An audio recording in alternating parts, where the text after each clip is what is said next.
another nail in my coffin. Greetings everybody, it's me, your friendly neighborhood Uncle Pete, and this is my series, Nails in a Coffin, where we learn that with great kills, there must also come great nails. Welcome back to my channel, or welcome to my channel. Today we're nailing the 13th movie in the Puppet Master franchise, Blade, the Iron Cross. Real quick, big shout out to Dustin Ferguson, who worked on this film. I believe he's made over 135 films, and he's closing in on a record for the most films ever made by a director. You should definitely check out his filmography. I'll put a link down in the description below.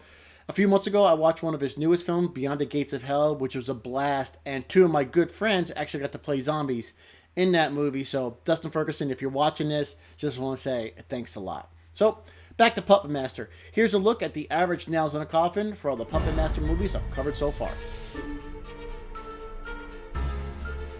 Well, we're back in the Puppet Master continuity after the debacle that was Puppet Master the Littlest Reich, which I really did not like that movie. The performances were okay, I just thought the script was just trash. This movie, Blade, the Iron Cross, does involve psychic Eliza Ivanov, Dr. Ivan Ivanov's daughter from Puppet Master Access Termination. She works as a journalist, and she's been having premonitions of an evil Nazi scientist, Dr. Hauser, who's performing experiments on innocent victims. She uses her premonitions to get her stories for the paper, and she does have possession of all the puppets, and she chooses one of them to help her to get revenge on his evil doctor, and of course she does choose Blade. I mean, it's in the title. Now, before we get started, I do have this elixir and needle that came with the Blade puppet, and I was thinking, should I try it? I mean, what's the worst that can happen? I did promise in my video last week I would try it, so let's see what happens. Okay, let's get some elixir. Ow! Poke myself, damn it. Yeah, never mind. Okay, let's try this.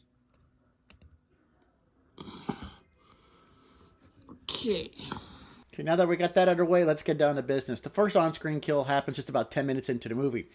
Alfred Mueller is throwing a temper tantrum directed at Dr. Hauser, who's the main baddie for this film, and a bunch of other people in this lab. He's screaming that their cause is dead, and he pulls out a gun and threatens to kill anyone who tries to stop him from leaving. After he leaves the lab, Mueller runs down this corridor, and the doctor hits a switch and closes his gate, trapping Mueller.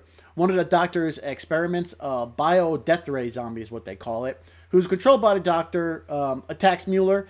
He shoots a zombie a few times, but it has no effect. The zombie gets in close and kills Mueller when he bites into his neck. Our first nails are going to Mr. Mueller, and he earned himself one nail in the coffin. When he was confronted by the zombie, he shot him a few times, but he shot him in the body. And after the first few shots, you would think he'd go for the head, but no, this guy is stupid. He was in close quarters, and a headshot was possible. Mueller was just an idiot and didn't know how to aim a gun since he kept firing from the hip. And that's now how anyone should shoot a firearm if you had any type of training. He may have survived if they shot the zombie in the head, and he had an opportunity to do so, but he was too stupid to do any of that, which is why I'm giving him one nail in the coffin. There's his a-hole fat cop, Officer Bruce, who likes to harass and peep on Eliza. He's actually working as a spy for the Nazis. His contact sends him to a power station to leave it unlocked so the Nazis can get some power cables that are being repaired there. He's at this station, hears a noise, he goes to investigate it. He finds the Blade puppet, he puts his gun away, takes out his billy club, and smacks Blade across the room. Eliza right now is dreaming and having a vision of Blade fighting the cop. The cop picks up Blade by the head, and Blade uses his eye knives and impales the hand of the cop. He's flailing around, trying to get Blade off of him. He finally does, and the cop falls to the floor. Blade hooks him in the foot, drags him across the floor. Blade then takes his freshly sharpened knife and decapitates this crooked cop. Officer Bruce is getting one nail in the coffin. He was a misogynistic dirtbag and a traitor. When he was attacked by Blade, he just screamed and waved his arms, and after he got Blade off of him, he stayed on the floor instead of immediately getting to his feet. Blade dragged him over across the ground, and when Blade cut into his neck, again, just like most victims in this franchise, he forgot he had arms. He just laid there as Blade cut into his neck. Pretty cut and dry with this one. This moron just gets one nail in the coffin. Eliza does send paper photographer Benny to her apartment to get a framed picture for her. that secretly contains the Scroll of Osiris. One of the young women who works at the paper, Gloria, offered to drive Benny to Eliza's, and while at the apartment, Gloria seduces Benny, and she knocks him out with her boobs. I guess she had put a scent on her chest or something. Gloria and two henchmen find a frame photo and take it back to Dr. Hauser. Blade, who was in Eliza's apartment, he was able to avoid capture by hanging out the window. Sorry, I'm feeling kind of weird with that serum. I should have done that serum with Blade. Did my blood get mixed in with it? So, back at the paper, Eliza is telling Detective Joe Gray about the elixir and about Blade. Blade was able to move without the elixir, so when Eliza was sharpening his blade, she cut herself, and Blade was able to use her blood and psychic powers to move. One of the doctor's henchmen, James T. Madison, uses a knockout gas at the paper, knocks everybody out, but before Eliza and Detective can get away, they're also knocked out, and Mr. Mason has Eliza and Detective kidnapped as well. A short while later, we see Lang bring in Eliza and Joe strapped to tables so they can be tortured by the doctor. Dr. Hauser, Gloria, Lang, Hans, Klein, Walter Prock, and another henchman are all in the lab. The doctor has Benny strapped to a table, and he's already turned Benny into a zombie using his bioenergy powers. The doctor is gloating, going on, and he's actually trying to figure out how Eliza is using her psychic powers right now. Blade does show up to the hideout, and he ambushes everybody and starts to attack everybody except Eliza and Joe. The doctor knocks Blade to the floor, but he quickly gets up and continues his attack. Madison tries to gas the whole room, but Lang shoots his canister, which causes him to flee. Lang then witnesses Blade stabbing one of the henchmen in the back, and while he's screaming, Lang shoots him, putting him out of his misery, but he's not dead just yet. Blade takes a run at Lang, and he tries to shoot him, but Lang can't hit anything, because movie. Lang trips over some wires, and he's trying to crawl backwards to get away, but Blade jumps on top of his chest and does stab him to death. I'm giving Lang one nail in the coffin. He couldn't have hit Blade after trying to shoot him. You know, he trips on some wires and never tries to get up, push Blade away, or try and defend himself. I've been saying this a lot throughout the franchise, but most of these people forget they have arms. They just scream. They don't try and knock the puppet away. It's not heavy like a human being. They could pick the puppet up and throw it, defend themselves, block, cover up. They don't do nothing. They just sit there and get stabbed, and especially when Blade starts stabbing them, they just lay there and scream, getting killed. Nothing much I can do for these people other than just give them one nail in the coffin.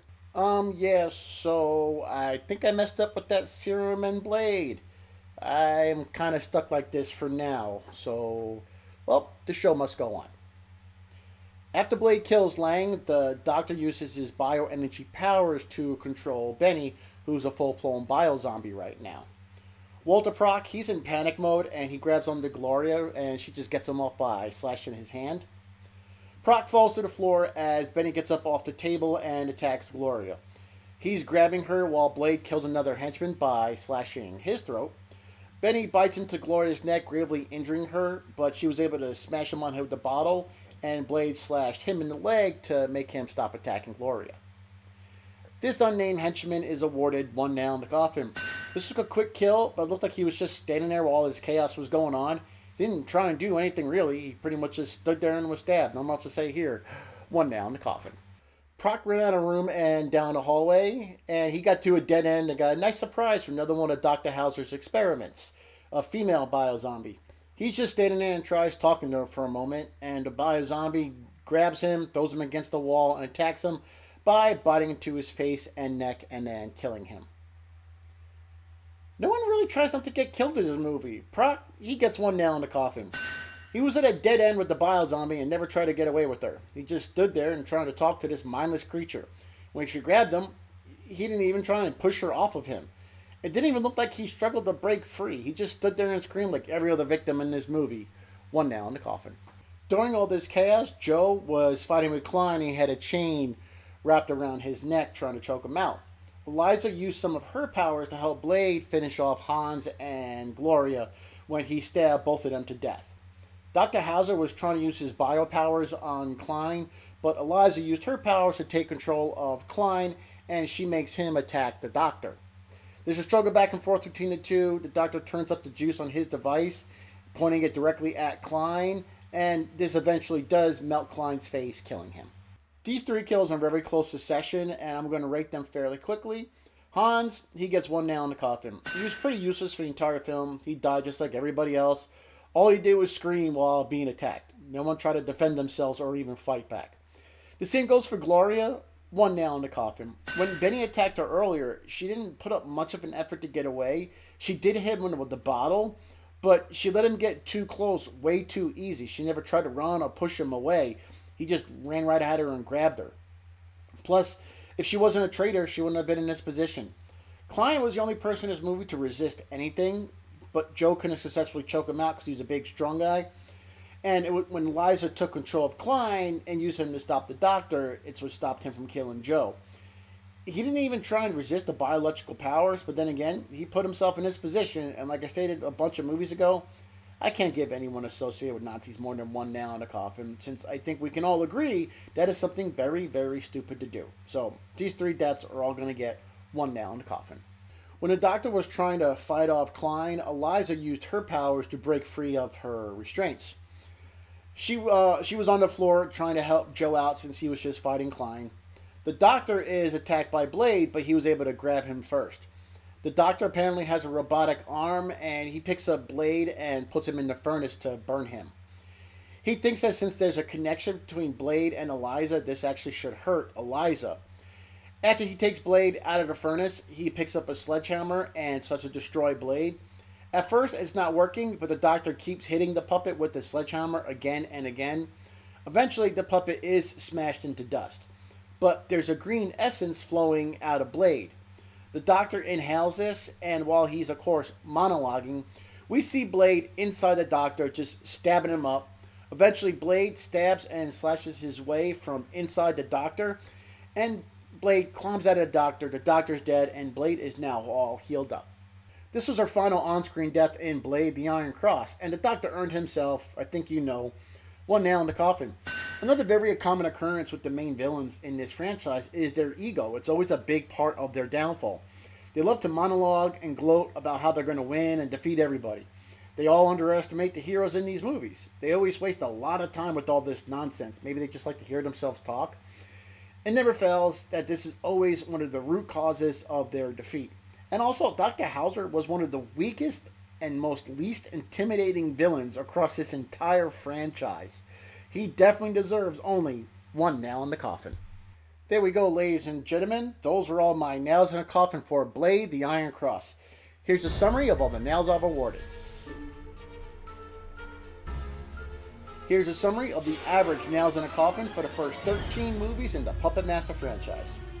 So, Curse of the Puppet Master and Blade the Iron Cross are currently tied for the lowest nails in a coffin average with only one nail, and we see that Retro Puppet Master still has the highest average nails in the coffin. And the Puppet MVP for this week is, do I really have to ask? Of course it's going to be me. Blade, but I'm kind of stuck like this now. It was his movie. I'm glad he got a standalone movie because he is my favorite puppet, which is kind of good that I'm stuck like this now. But I'm going to have to try and figure out how to get out of this. But yeah, the MVP for this week is Blade. I want to thank you guys again for watching. I really appreciate it. Don't forget to like, comment, share, and subscribe. I'll see you here next week when I cover the final movie in the Puppet Master franchise, Dr. Death. So I have about a week to figure out how the hell I'm going to get out of this. Maybe that Harlan Dumbalo over there can help. We'll have to see. Maybe I'll ask you-know-who sit next to me. Maybe he can give me some help. So, I'll see you guys here next week. Take care. Stay safe. Be good to each other. I am your friendly neighborhood Blade. And remember, with great kills, there must also come great nails.